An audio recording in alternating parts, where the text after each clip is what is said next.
I like Monopoly. It's true. I'm quite fond of this game. But in addition to Monopoly, I also like Monopoly. This Monopoly. And also this Monopoly. I also like these Monopolies. Can't forget about this Monopoly. This one's got Mario, so that's pretty cool. This one is a Monopoly, but it's also a Scrabble. But I also like Scrabble, so this one is twice as good. So because I like all of these Monopolies, I decided to combine every single one of them, and this one, into one monstrous Amalgopoly, because it would then stand to reason that I would like the result 10 times as much. Because that's how math works. But why stop at just 10? There's a couple thousand more Monopoly games to work with, so let's chuck in 10 more Monopolies into this melting pot, including one that seemed to be an especially popular suggestion. Fortnite. But before we get to the new additions, let's go over the rules. Rule 1, aka the universal rule. This rule is as follows. The game ends when all but one player goes bankrupt. No cop-out win conditions today, alright? We're in it for the long haul. Also, since nearly every Monopoly game changes the win condition, I'm only going to be bringing this up when it's worth talking about. Rule 2, we're only adding Monopolies that actually change something regarding the gameplay. If it's just a themed Monopoly where they change the names of the properties and stuff, then we're not going to add it. Because there's nothing to add. There's nothing to add to the Amalgopoly, because that's just Monopoly. We already added Monopoly. Rule 3, always try to add mechanics instead of replace, and rarely ever remove mechanics. Rule 4, no matter how stupid a mechanic is, we have to add it. Unless it completely breaks the game, in which case, we're obviously not gonna add that, because that would be crazy. Rule 5, we are trying to make a Monopoly game.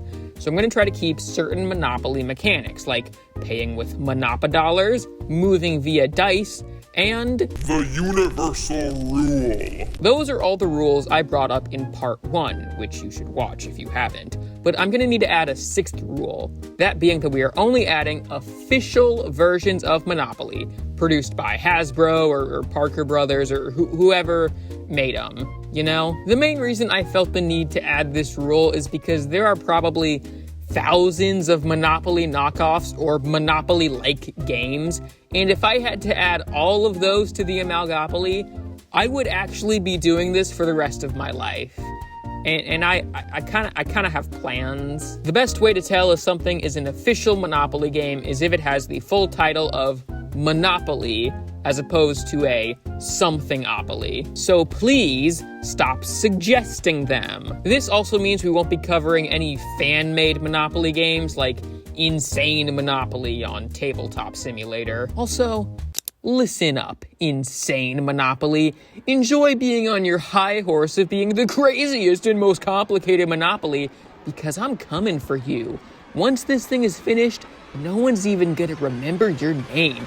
I mean, does your game even have Donkey Kong? Donkey Kong! Yeah, that's what I thought. Speaking of Tabletop Simulator, as a reminder, I don't want to make a physical version of the Amalgopoly because I think it would be really complicated and expensive to make. And then while designing the game, I have to worry about, is this feasible to include in an actual physical board game? And that's just not what I want this series to be about. A lot of people suggested making a tabletop simulator version of the game instead, but what I think would be really cool is making a proper video game of the Amalgopoly. I mean, there have been Monopoly video games before where it's just Monopoly, you just play a Monopoly, so I see no reason why making an Amalgopoly video game wouldn't work. I think it would also help with keeping track of all the rules and mechanics, because you don't have to look at an instruction manual every 10 seconds to understand everything, and overall make the game less frustrating to play. One problem though, I don't know how to make video games. So I'd either have to learn how to make video games or pay someone else to do it for me. I haven't decided yet. We'll kick that can down the road for now. It's future Noah's problem. Wait, where the hell did this can come from? Real quick, before we jump into adding the new games, I missed a couple of things while talking about the games from the previous video, so let's cover those real quick. Okay, I did nail this one. So if you own the go to jail space, the players will pay you to get out of jail instead of the bank. This expansion increased the amount of money needed to get out of jail from 50 Monopoly dollars to 100 Monopoly dollars. It also added 2 more go to jail spaces, which replaced the tax spaces, so we'll add 2 more go to jail spaces on our board. This game increased the starting amount of money from 1,500 Monopoly dollars to 2,500 Monopoly dollars. Hey, so the block value of the hazards actually don't contribute to the 8 block limit of building in districts. Instead, you can actually pay to remove hazards from your districts, and the block value actually determines how much it costs to remove it. 50 Monopoly dollars per block.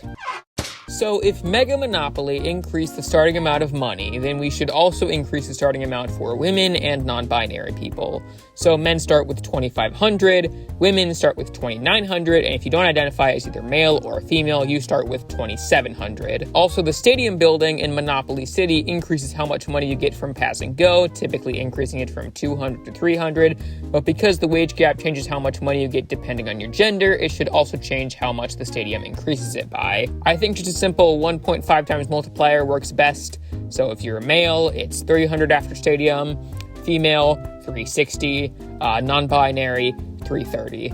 This game replaced the standard utilities with the electricity bills and water bills, which essentially function as tax spaces. So yeah, chuck 2 more tax spaces onto the board. Why not? Found a list of Empire cards. They do function a lot like the bonus cards from the expansions, but I think I'm still going to add the Empire card spaces as their own spaces, so 2 of those. When it comes to these kind of similar mechanics, like the bonus cards and also the Dealmobile and the Big Man, I'm just going to add all of them and sort them out in phase 2, because if I start trying to solve these smaller problems, then 10 more are just going to pop up in their place later down the line. Just saving it all for the end. Also, Monopoly Empire did have utilities, but the way they functioned is a little bit differently. They had 4 billboards, and when you landed on them, you could buy one of those spaces. But if you own a billboard from a utility, you don't get any rent when another player lands on it. All it does is increases your own rent value. Anyways, enough about this stupid game. It's taken way too long to talk about already. Nothing new with this one. Naked grandma! Naked, huh? Okay, this game is driving me insane.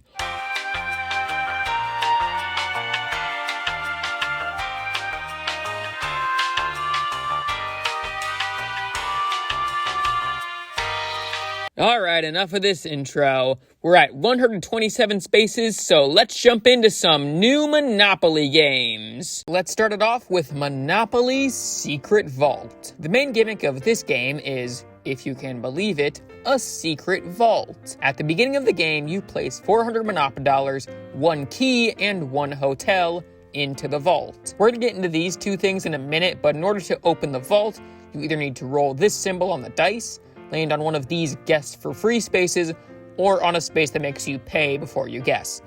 And then you pay, and then you guess. Once you have a chance to guess, you select a number between 1 and 6, see if it's correct, and if you're right, you win everything in the vault. Then you put more stuff in the vault, shut it again, and the same thing happens. Also, if you're wrong, then you're wrong. But what about those other things in the vault? Starting with hotels, this game doesn't actually allow you to buy hotels. You instead have to get them from the vault, so they're a very limited resource. Now, the Amalgopoly doesn't have hotels because City murdered them in cold blood, but there are a couple of buildings from City that we could place inside of the vault instead, which I'm gonna do that.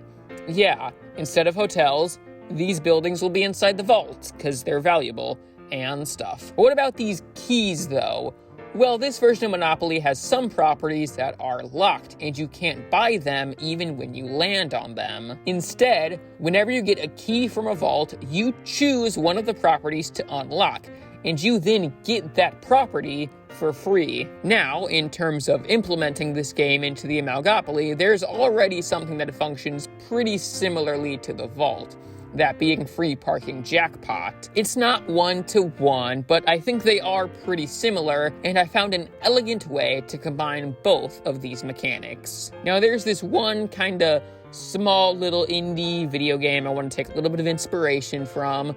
You might have heard of it. It's called Mario Party. One of the boards is called King Bowser's Keep, and the main gimmick of this board is that whenever you lose coins or stars from a Bowser space, it goes into this vault. Then you have to try and guess the combination of the vault in order to get all of the coins and the stars inside. Needless to say, I'm gonna do a plagiarism. Well, actually, this whole series is a plagiarism, so I guess we're double plagiarizing here. So, at the start of the game, you put 400 Monopoly dollars, a key, and a stadium into the vault. Then, as you play the game, whenever you owe money to the bank, like purchasing properties, getting out of jail, or landing on tax spaces, you place that money into the vault, increasing the amount of money inside. Whenever you roll this symbol or land on one of these spaces, you have a chance to guess the vault's combination, which you're probably going to end up making more difficult than just a 1 in 6 chance.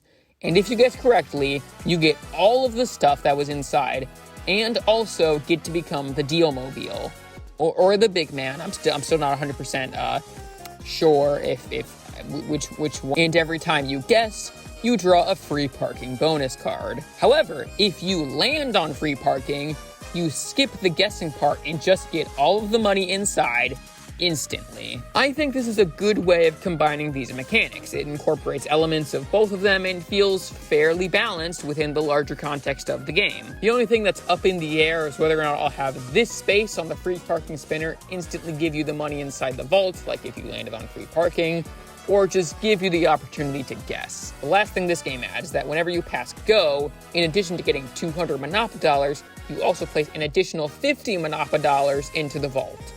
Cool. And that's everything from this game. It added 4 of these guess for free spaces and 2 of these pay to guess spaces, adding 6 total spaces, bringing our total up to 133 spaces. Now let's move on to Monopoly Pokémon from 1995. Why did they not call it Pokemonopoly? Because the people who made this game are cowards. So, this game changes nothing.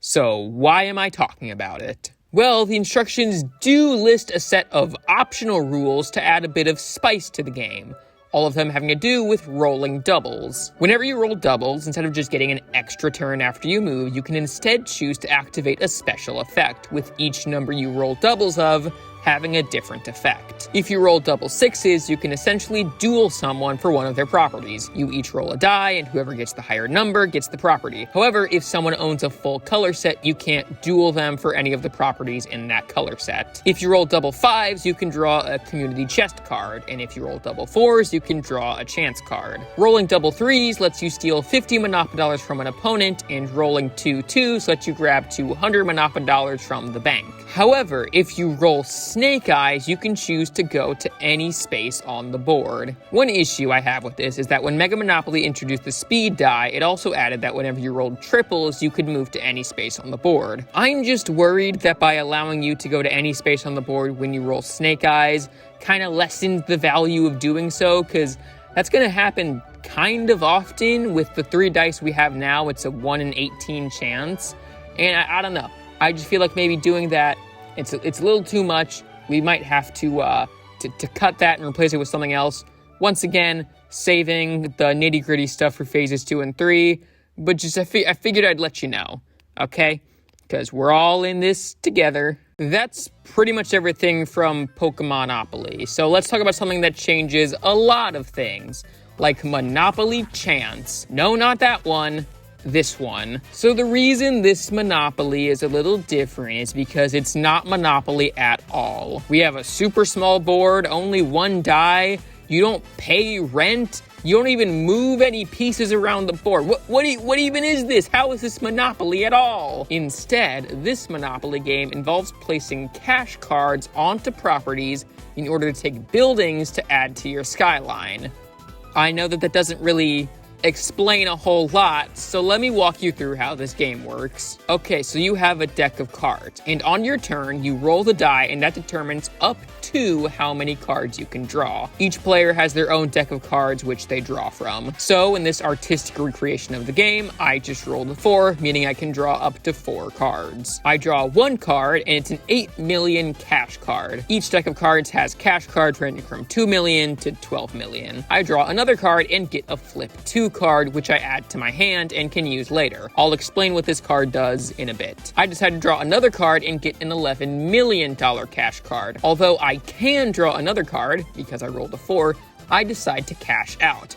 And it's a good thing that I did, because if I didn't, I would have drawn a bankrupt card, forcing me to discard all of the cards that I just drew. So I've got an $8 million cash card and an $11 million cash card to place on the board. The way this game works is that you can only place a cash card on a property if that cash card has a higher value than the property. So to place a cash card on Illinois Avenue, it has to be worth $6 million or more. But other players place cash cards onto the board as well. If the board looked like this and a player had played a 10 million cash card onto Pennsylvania Avenue, I'd have to place a cash card of higher value than $10 million on top of it. So let's say I decide to place the 8 million on New York Avenue and the 11 million on Boardwalk. The round continues until every single property has at least one cash card on it, and then everyone gets one more turn. Now, every property that you are the owner of at the end of the round, you take a building from and then add it to your skyline. So in this scenario, although I placed a cash card on New York Avenue, because someone else placed a cash card on top of mine, I am not the owner of it, but because my cash card is still on top of Boardwalk, I am the owner of that property and get to add one building from it to my skyline. The game ends when somebody's skyline reaches a certain point, making them the winner. Although, in addition to the cash cards, your deck of cards also has some other cards, which I will now explain. There are the bankrupt cards, where when you draw one, your turn immediately ends and you have to discard all the cards you drew that turn. There's also the lucky break card, where when you draw one, you essentially get shielded from one bankrupt card. There's also the flip 2 cards. When you draw these, you add them to your hand and can use them anytime the rest of the round. When another player has chosen to cash out, you can play this card to force them to draw and flip over 2 more cards. The board game equivalent of saying,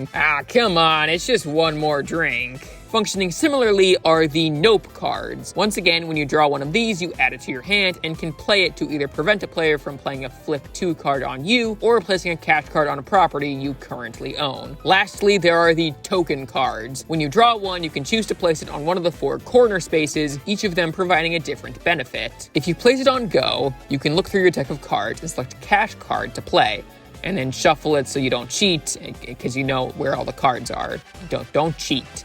That's bad. If you place it on free parking, you can place any cash card you drew that turn onto any property, regardless of the current value of that property. If you place it on jail, look through your discard pile and choose a cash card to place on a property. And if you place it on go to jail, you can remove another player's cash card from the board. So, how in the heck am I meant to implement this into the Amalgopoly? Well, I think I came up with something that could work.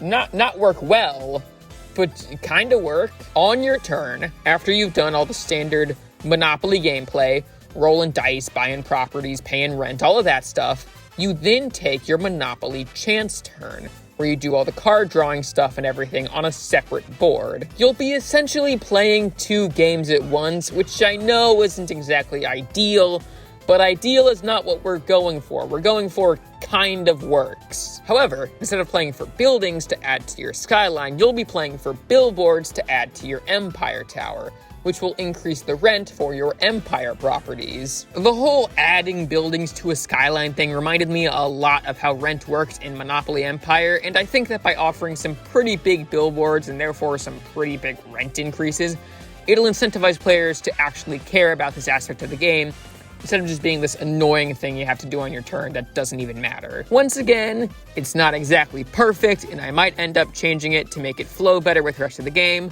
but for now, I can live with this. I tried thinking of maybe some other stuff like, maybe we add these kind of chance properties to the board, and when you pass them, you can put money down on them, and then whoever has the most money currently owns that property, but another player can come along and put more money down on it. And I tried to think of maybe something like that, but it sort of ended up not really incorporating the card drawing aspect of Monopoly Chance. And I wanted something that included all of the gameplay of the game. I didn't just want to include bits and pieces. I wanted something that felt like it really captured the main gameplay of Monopoly Chance. And so this was kind of the best thing I could come up with. Once again, might change it. If you've got ideas, leave a comment. But yeah, this is just what I'm going with. But wait a minute. I think we're missing a key aspect from this game.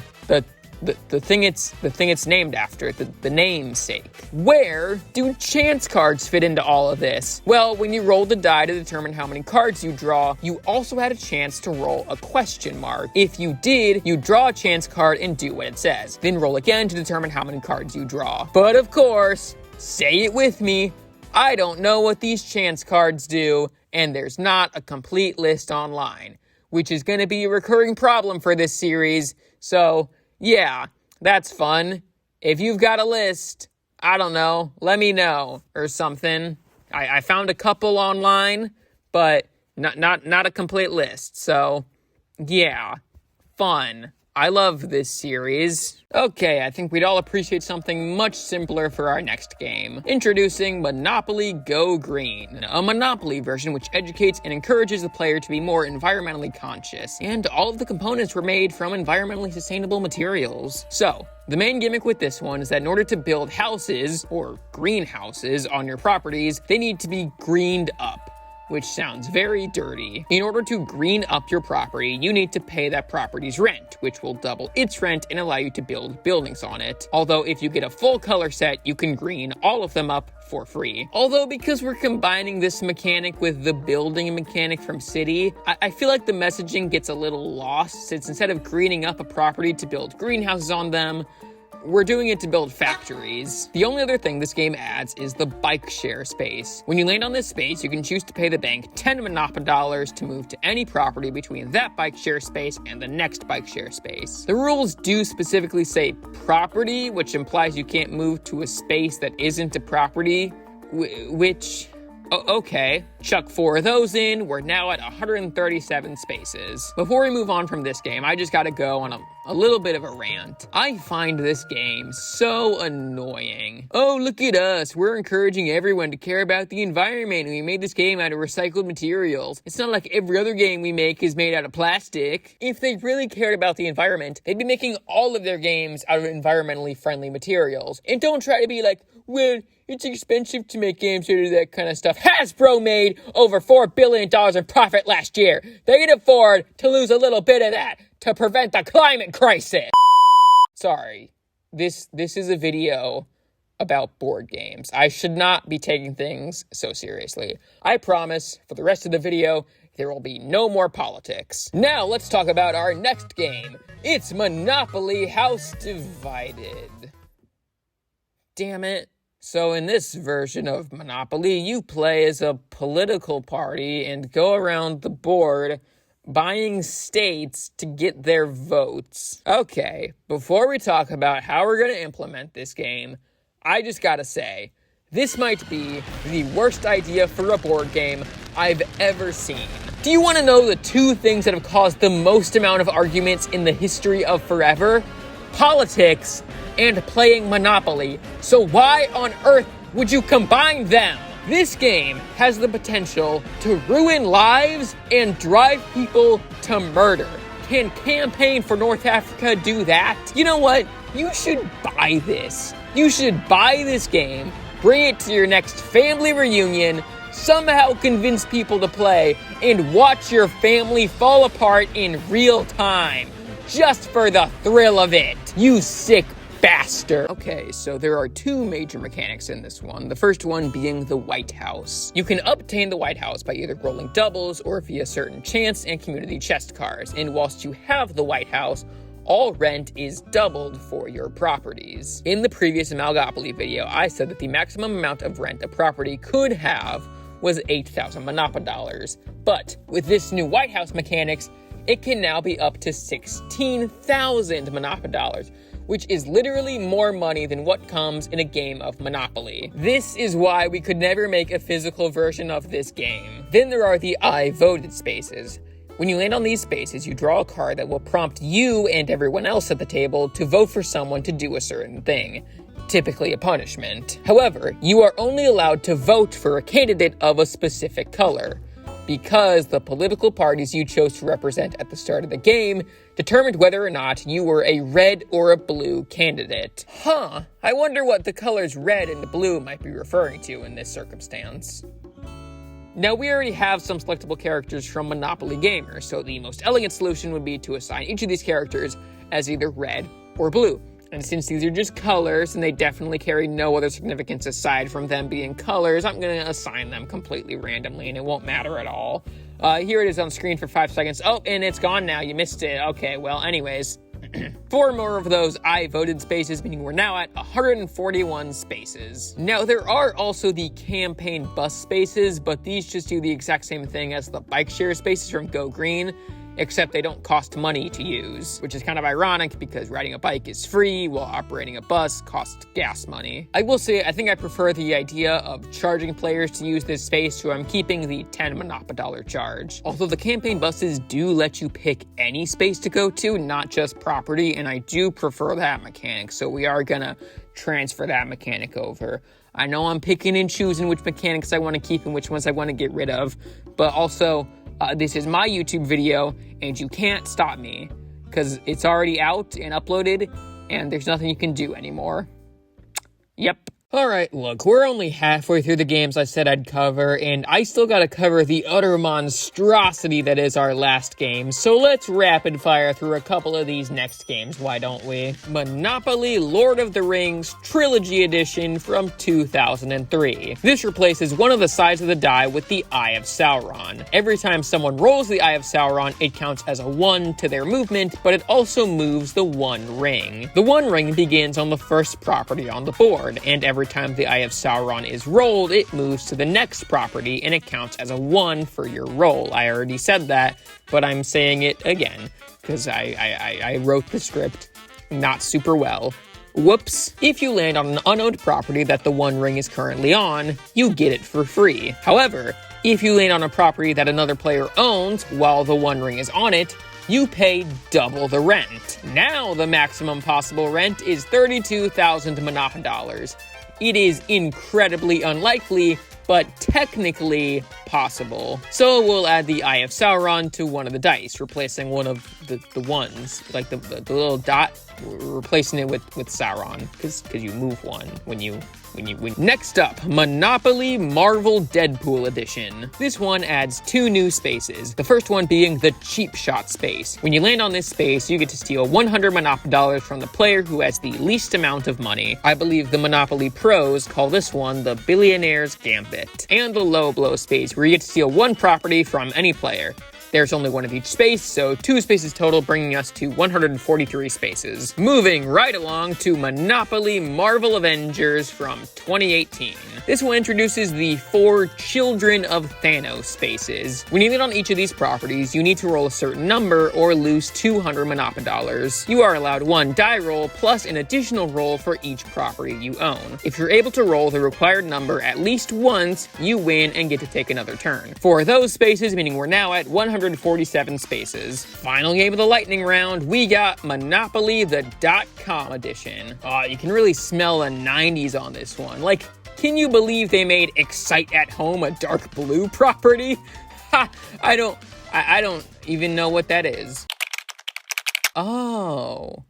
Yeah, maybe not the best idea to make that one of the high-value properties. Anyways, this game introduced the optional rule of the offline token. The offline token starts on go, and when a player rolls doubles, they are able to move the offline token to any space on the board. If the offline token is on a property that you own, then you cannot collect rent from that property. The offline token can be moved when a player rolls doubles, yes, but if a player lands on the property that the offline token is currently on, then the owner of that property is able to move it. That's actually like a strategic, well-balanced, and just a good mechanic. I'm impressed, genuinely. You really don't get to see a lot of these when you're covering these types of games. Hope everyone enjoyed that lightning round, because it's time to talk about our last game of the night, Monopoly Fortnite. Easily the most requested game from the comments of the last video. Gee, I wonder why. Okay, first things first. This game did away with traditional Monopodollars and instead replaced it with HP, because, you know, Fortnite, Battle Royale, HP, you have HP in the game, and you get it, you get it. Gonna just go ahead and establish the exchange rate early. 1 HP equals 100 Monopodollars, alright? We're all clear on that. Let's real quick talk about some of these new spaces. we have 4 of these damage traps in which you have to pay HP to the bank, but because HP is just Monopodollars, these are just tax spaces, and we already have 4 tax spaces, so we don't need to add any of these. But there's also 4 campfire spaces, where you collect 100 Monopodollars from the bank when you land on them. Then there's the motorboat and the helicopter, where when you land on these spaces, you advance to the nearest unowned property. And finally, there are the 4 loot chest crates, where when you land on them, you can draw a loot chest card. Some of these cards can be used when you roll certain actions on the action die, which we will get to. A couple are passive abilities that you maintain throughout the whole game, but most are these one-time use cards where you keep them in your hand to use at a strategic moment. And oh, these are just the bonus cards again. Yeah, these are just the bonus cards from the free parking jackpot and the buy everything expansion and the go to jail expansion, and also the Empire cards from Monopoly Empire. The Empire cards have a similar method of getting them, that being landing on a specific space on the board. And because we already have 2 Empire spaces, we'll just add 2 more of those and just kind of shuffle the loot crate cards into the Empire cards, all right? Does that sound good? Good with everyone? All right, we're all good. Now let's talk about the storm. Every time you pass go, you draw a storm card, which gets placed onto one of the properties on the board. Then, whenever any player lands on that space, they have to pay money to the bank, meaning that as time goes on, fewer and fewer spaces are safe to land on. It also nullifies any other effects of that space. So, for example, if the storm took one of these campfire spaces, you'd no longer recover any HP from landing on them. This mechanic actually fixes one of the biggest problems that the Amalgopoly currently has, which is that the game will take too long.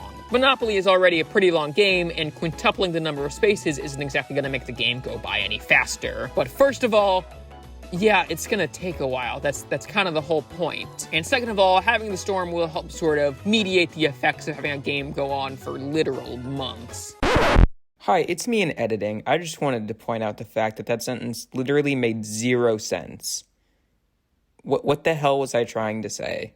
Because as the game goes on, more and more spaces will slowly get taken over, and by the time every space, or nearly every space, has been taken by the storm, players will be constantly hemorrhaging money, meaning everyone is slowly getting closer to bankruptcy. I'm a little unsure how harsh I want to make the storm, because it can also take like the go space, meaning you don't get 200 Monopodollars for passing go, which feels a little harsh. I don't know. Phase 2 type of question. I don't even know why I'm bringing it up. One thing I am definitely gonna change is that in Monopoly Fortnite, if the storm takes a property, the player who owned that property basically doesn't own it anymore. I don't like that rule being in the Amalgopoly, because it means that if you spend a lot of time and money building improvements onto your property, but then the storm just takes it, then that's just a bunch of BS. And I know Rule 4 says no matter how stupid a mechanic is, we have to include it, but this isn't like stupid in terms of, that's dumb. This is stupid in terms of BS that makes the game just completely suck. Maybe I'm just a hypocrite. I'm a hypocrite, aren't I? Oh well, it's my video. I can do whatever I want. Whee! So, in the Amalgopoly, when a storm takes a property that you own, and then when someone lands on that property, they pay you the rent for that property, but then pay the bank 200 Monopodollars due to the storm. And if you land on your own property, then you still have to pay 200 Monopodollars because of the storm. Got all that? Good, because we've still got more mechanics to cover. The action die. On your turn, you roll this die along with your movement-based dice and get to perform some kind of additional action. Now, avid viewers might have heard that and thought, but isn't that just the power-up die from Monopoly Gamer? Yes. So we're gonna combine them. On your turn, you will roll the 3 movement-based dice, then this power-up die, which you can either roll a Mario power-up, a Fortnite thing, or the secret vault symbol. Yeah, bet you thought I forgot about that. And you already left a comment about it calling me out. But now I've addressed it, and your comment looks dumb, and you look dumb. Anyways, let's actually talk about the stuff on this action die. Like the power-up die, you can choose to activate the thing before or after you move. When you roll bandages, you gain 2 HP, but because HP is just Monopodollars, this does the same thing as the coins from the power-up die, so there's really not a reason to add this as a separate phase to the die. When you roll the crosshairs, you can choose any player on the same side of the board as you to pay 100 Monopodollars to the bank. Also, if you're on a corner space, then you can choose either side of the board that the corner space connects to. When you roll the Boogie Bomb, all players pay 100 Monopoly dollars to the bank, and all walls are destroyed. Speaking of walls, when you roll the brick, you do your standard turn, but they get to build a wall on any space you passed while moving. But what does the wall do? Well, when a player takes their turn and ends up reaching a space with a wall on it, they must immediately end their turn there and carry out the actions of that space. It also stops you if you're moving via the 2 vehicle spaces, so no matter what, this thing is going to stop you in your tracks. But once you get stopped by a wall once, it then gets destroyed. You can also choose to destroy a wall with the action die or with a loot crate card that normally deals damage to players. The absolute final thing that this game changes is that you don't have to start on go anymore. The game lets you pick any space on the board to start at. Sure, why not? And that's Monopoly Fortnite. Despite only adding 8 spaces, it certainly gave us quite a bit to work with. Although as I was reading up on this game and writing it into the script, I kind of realized something. How has there never been a Monopoly Minecraft? That feels like a slam dunk. Just change the properties to different biomes or structures, make the railroads and the various means of transport, have the utilities be like, I don't know, the redstone and command blocks, and boom, $1 billion idea right there. I mean, we don't have a monopoly for the highest selling video game of all time, but we do have a monopoly for bass fishing. Anyways, it's time to recap the size of this game. 151 total spaces, including 71 property spaces, 4 tax spaces, 2 kind of tax spaces, 7 spaces involving the movement of your player piece, 10 spaces where you have to draw cards, 5 dice you roll every turn, 13 playable characters, shorter than different political parties, a mechanic I blatantly plagiarized from Mario Party, the White House, the One Ring, 4 Children of Thanos, a maximum possible rent of 32,000 Monopoly dollars, and an entire game of Scrabble. And here's a rough layout of the board so far.